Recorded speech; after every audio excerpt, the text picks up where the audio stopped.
नमस्कार साथियों, Aryan motivational talks में मैं रामनरेश मिश्र आपका स्वागत करता हूं। दोस्तों, आज मैं आप सभी के लिए बहुत ही आदर्श युक्त कहानी जो आपकी जीवन को बदल दे लाया हूं। आप लोग इसे ज़रूर देखिए और अपने जीवन को अच्छा बनाइए। कभी कभी मनुष्य या अन्य जीव जंतु अपने आप को बहुत अधिक बुद्धिमान समझते हैं, किंतु अक्सर वे गलतियां कर देते हैं और उन्हें बहुत पछताना पड़ता है। आइए हम सब एक कहानी सुनते हैं जिससे यह पता चलेगा कि हम कितने बुद्धिमान हैं। बहुत समय पहले की बात है। सुंदर वन में सेतु नामक एक बड़ा बूढ़ा खरगोश रहता था। वह इतनी अच्छी कविता लिखता था कि सारे जंगल के पशु पक्षी उन्हें सुनकर दांतों तले उंगली दबा लेते और विद्वान तोता तो उनका लोहा मानता था। श्वेत खरगोश ने शास्त्रार्थ में सुरीली कोयल और विदुषी मैना तक को हराकर विजय प्राप्त की थी। इसी कारण जंगल का राजा शेर भी उसका आदर करता था। पूरे दरबार में उस जैसा विद्वान कोई दूसरा न था। धीरे धीरे उसे अपनी विद्वता का बड़ा घमंड हो गया। एक दिन वह बड़े सवेरे खाने की तलाश में निकला। बरसात के दिन थे। काले बादलों ने घिरना शुरू ही किया था।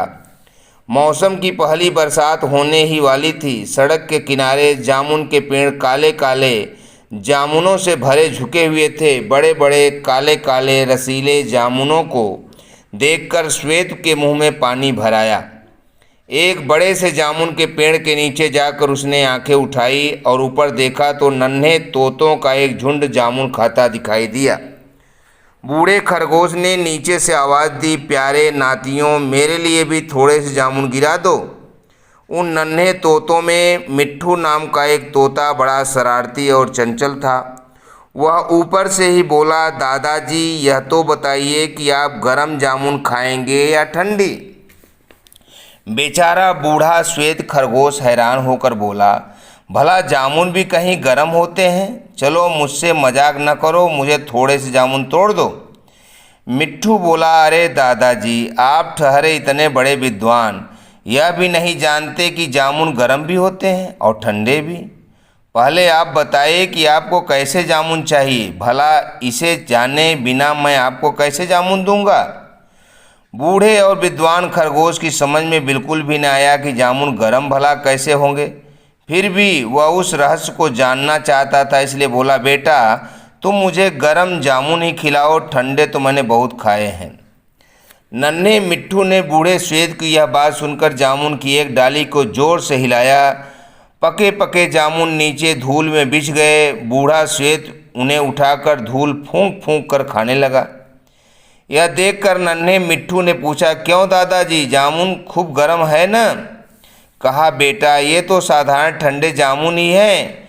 खरगोश बोला। नन्हे मिट्ठू तोते ने चौंक कर पूछा, क्या कहा, ठंडे हैं? तो फिर आप इन्हें फूंक फूंक कर क्यों खा रहे हैं? इस तरह तो सिर्फ गर्म चीज़ें ही खाई जाती हैं। नन्हे मिट्ठू तोते की बात का रहस्य अब जानकर बूढ़े खरगोश की समझ में आ गया और वह बड़ा शर्मिंदा हुआ। इतना विद्वान बूढ़ा श्वेत खरगोश जरा सी बात में छोटे से तोते के बच्चे से हार गया। उसका अब घमंड दूर हो गया और उसने एक कविता लिखी, खूब कढ़ा तना शीशम का, बड़े कुल्हाड़े से कट जाता। खूब कड़ा तना शीशम का, बड़े कुल्हाड़े से कट जाता, लेकिन ओ ही बड़ा कुल्हाड़ा कोमल केले से घिस जाता। सच है कभी कभी छोटे भी ऐसी बाड़ी बात कहते हैं, बहुत बड़े विद्वान गुणी भी अपना सिर धुनने लगते हैं। तो दोस्तों, इस कहानी से हमें यह शिक्षा मिलती है कि हमें सदैव अपने विद्वान होने का घमंड नहीं करना चाहिए। अगर कोई आपसे छोटा या अल्पज्ञ कुछ बात बोलता है तो उसमें भी मर्म छिपा होने की बात सोचना चाहिए और समझने का प्रयास करना चाहिए और सार्थक बातें करनी चाहिए। हमें बहुत बढ़ चढ़ के फालतू बातें करके जीवन को बर्बाद नहीं करना चाहिए और आदर्श और उचित बातें करके अपने जीवन को सदैव बनाते रहना चाहिए और ज्ञान की बातों को बढ़ाते रहना चाहिए।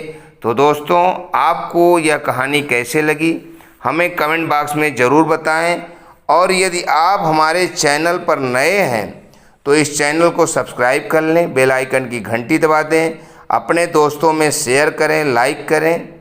इसके अलावा एक प्रतियोगी परीक्षाओं की तैयारी करने का हमारा channel Aryan all exam notes है, आप उसे भी देखें और अपनी परीक्षा की तैयारी करें। समय समय पर मैं आपके लिए नई कहानियों से युक्त वीडियो लाता रहूँगा। शुक्रिया, थैंक यू, धन्यवाद।